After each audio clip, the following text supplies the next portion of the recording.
So, what I'd like to do is kind of walk you through our project. This is a very, very unique situation for investors. Standard disclosure, I'll let you read it at your leisure. I'm going to take the approach today and I'm going to talk to you about the investment thesis. You're here because you want to make money, and I want to show you how you can make money with Pasofino, because everyone today is looking for gold exposure. Yes, it's a hedge against inflation. Yes, you want risk-adjusted returns relative to the rest of the market. You want to counterbalance against the Magnificent Seven and tech. But this also has the blue sky upside as well. So people are looking for different things, but everyone's looking for the same thing, and that is everyone wants to look for ideas to make them money.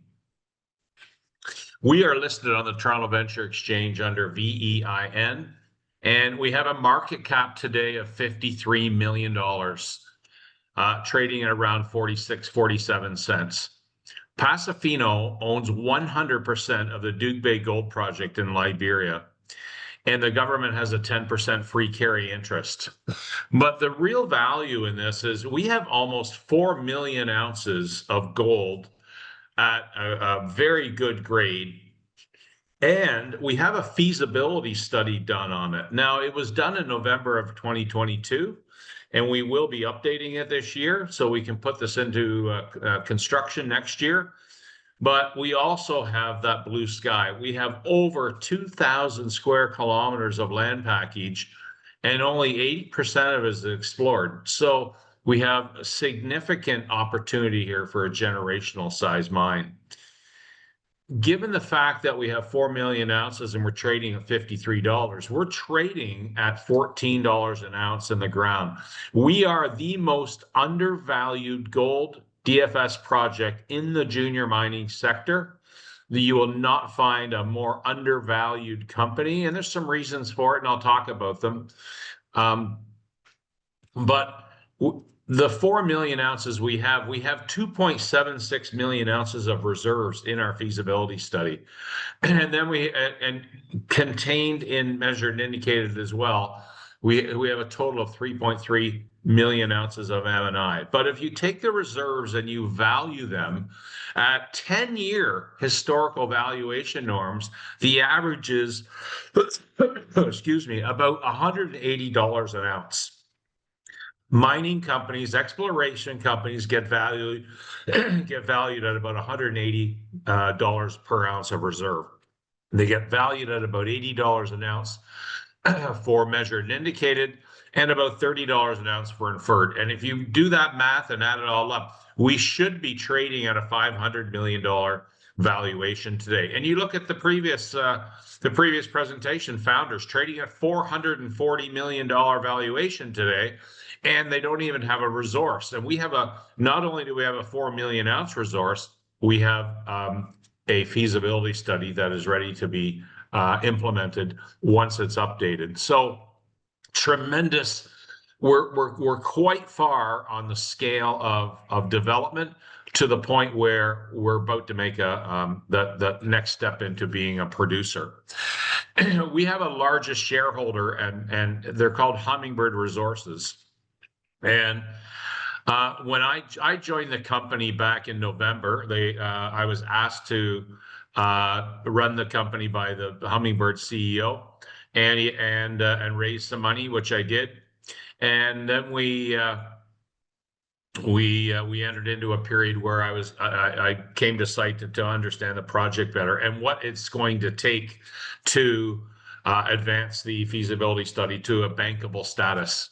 It was bankable in 2022, but a lot of the costs need to be updated. And quite frankly, the gold price has increased by 26% last year, 26% so far this year on a US dollar base. And when this feasibility study was done, the gold price used was $1,600, and gold has more than doubled. So the economic outputs from this project are going to be quite substantial. We signed an agreement with Hummingbird and Nyoko, which aligns our strategy. They are going to fund 50% of our capital requirements for the remainder of this year and next year, up to $10 million this year and up to $15 million US next year. And that's more than enough for us to get through the feasibility study. It'll actually get us started into pre-construction activities of clearing the site and building some infrastructure, i.e. roads and bridges. We have 76 kilometers of road to rework, which is all part of the CapEx. But the project economics of this is what really drew me to it. So right now, just so for everyone's interest, I'm raising money. I'm raising $5 million Canadian. It's a small amount, but our share price is so low and has historically been low and illiquid because of Hummingbird being a major shareholder. We are aligned to go forward on funding, and quite frankly, I see an opportunity now to start to create some liquidity through getting new eyes on the story, getting new investors in the story. I have put my money into this project so far in both financings. I tend to, people who know me, I was the founder of Goldshore Resources, and I was one of the early stage investors at Midnight Sun Mining in Zambia. I put my money where my mouth is. I take my family office and we actually invest in the projects that I run. So I will be very active in this project until we get this into production. But the $5 million will be working towards updating the feasibility study, and then doing another NI 43-101 technical report and filing it. And we want to get all of that done by the end of the year.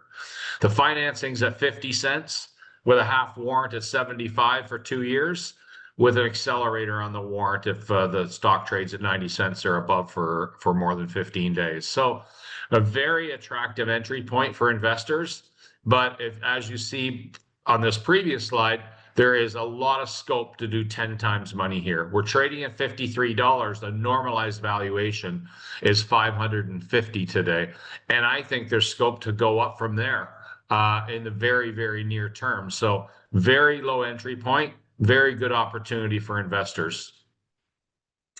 We have a 25-year mining development agreement. It is very similar to a mining concession, and we have all of our tax and all of our government ownership all laid out in our MDA. And this is a very favorable jurisdiction, the most favorable jurisdiction I've worked in probably in my career. I have built 2 mines in the Congo. I have built a mine in Burkina Faso. I've built a mine in Sierra Leone, and I hope to build this mine.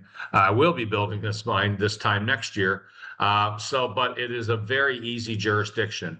Speaks English. The country is English speaking, and it also trades in US dollars.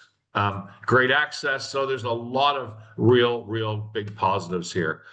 We have a large production profile in our feasibility study, 171,000 ounces per year. That is quite substantial.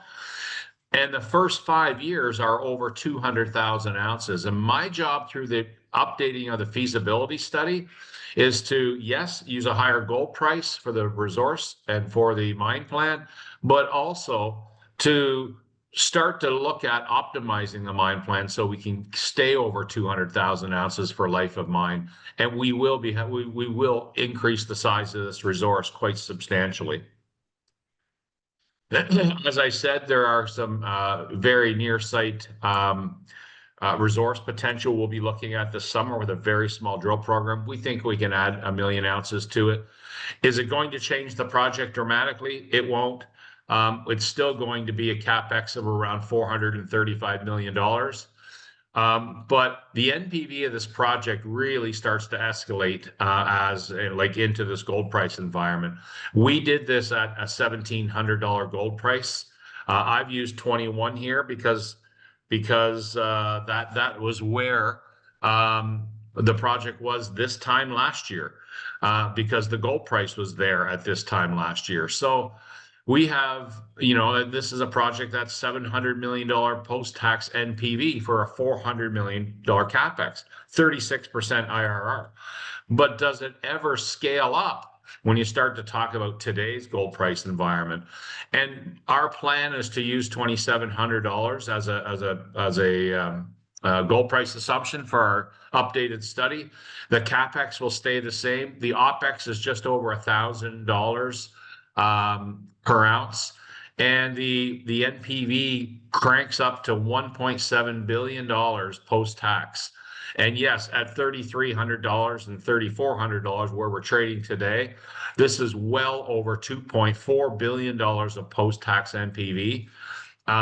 And that is a 5.5 to 1 ratio of NPV to capex. You will not find a more economically robust project in the world as far as projects at the feasibility study stage today. And this is the premier project in Africa. And when we were at Ndama this past February, Pasofino won the top gold project in Africa in the Dragon's Den competition. So we are going to make some changes to the pit constraints. We are going to use 1,600, probably 1,700 in the mine plan. Sorry, 1,600 was used and 1,700 was used in the mine plan. We're going to take that to 2,700 because we think it's more reflective of the consensus pricing today. But the reality is the cash flows from this at $3,300 are going to be so much more. We are going to look at trying to increase the recoveries because very, very low recovery here of 83% because they didn't do a lot of met test work, and that's what we're going to do this summer. And I need to look for a more attractive power solution. Oil was $125 a barrel when they did the feasibility study in 2022. It's $65 today. Diesel, solar, and biofuel are a combination thereof are all going to be much more they're much more cost effective than LNG. So that will have a lowering of the capex, but we still think that capex will be around $435 million. So we will be looking at all of these kind of optimization exercises from now until we expect to finish the feasibility study by the end of this year. I will get my Class A mining license in Q1 of next year because all of our environmental permitting is done. All of our resettlement action plan is done. And we will update the NI 43-101 and submit the feasibility study for our Class A mining license. I just met with the Minister of Mines today, and they're anxiously waiting for our report so that we can get into construction. I will spend the first quarter of next year doing project financing to put together the capital, keeping in mind we have a large shareholders putting in half the capital, both on the equity side and on the debt side. My major shareholder is Chorus Bank, and they have committed to half of the project financing. So there's a lot of moving parts to the changes that are required of the feasibility study. But the reality is this is a tremendously economic and robust project and a tremendously robust investment opportunity for people that want exposure to gold. And I don't think we're going to stop from here. These are actual headlines. Goldman puts out a $4,000 gold on the agenda. JP Morgan does. There is a lot of speculation that gold is going to continue in the same trajectory, and it's quite possible it will. You can see on the very right side of our share price, I came in and we started to make some progress, but for the past several years, the stock has not traded. It's been very illiquid because 50% of the stock was held by one party. But I'm going to change all that, and I'm going to get new investors into the stock because the value of this stock is tremendous. I'll just give you one metric here from the feasibility study. If we do 200,000 ounces a year in our first commercial year of production, this project will generate $450 million of free cash flow at today's gold price. $3,300 minus $1,055 in costs leaves me with a $2,200 margin. And at 200,000 ounces, that's $440 million of free cash flow. This project will pay for itself in less than a year. And I will have a generational size mine behind it of 200,000 ounces a year. This is going to generate a lot of cash. That's $400 million a year. You do a discounted cash flow analysis of that, we should be a $2 billion company, not a $50 million company. So scope for growth, scope for investment opportunity is absolutely tremendous. People ask me all the time, and I have been working with the government here just recently over the last month about promoting Liberia. This is the best African jurisdiction I've ever worked in, and I've worked in a lot of them. And quite frankly, after 25 years of working in Africa, this is a very refreshing change to what we're seeing in Mali today, what we're seeing in Burkina Faso, what we're seeing in Niger, what has happened historically in the DRC, and what's going on in the eastern part of the DRC right now. These are jurisdictions that, investment just really can't, they're unbankable. They really can't be banked. But I have a country who's had a stable democracy for 12 years now, and they have no instability whatsoever. A fresh election was had 2 years ago. The mining group are extremely supportive, and there are only 5 operating mines in Liberia.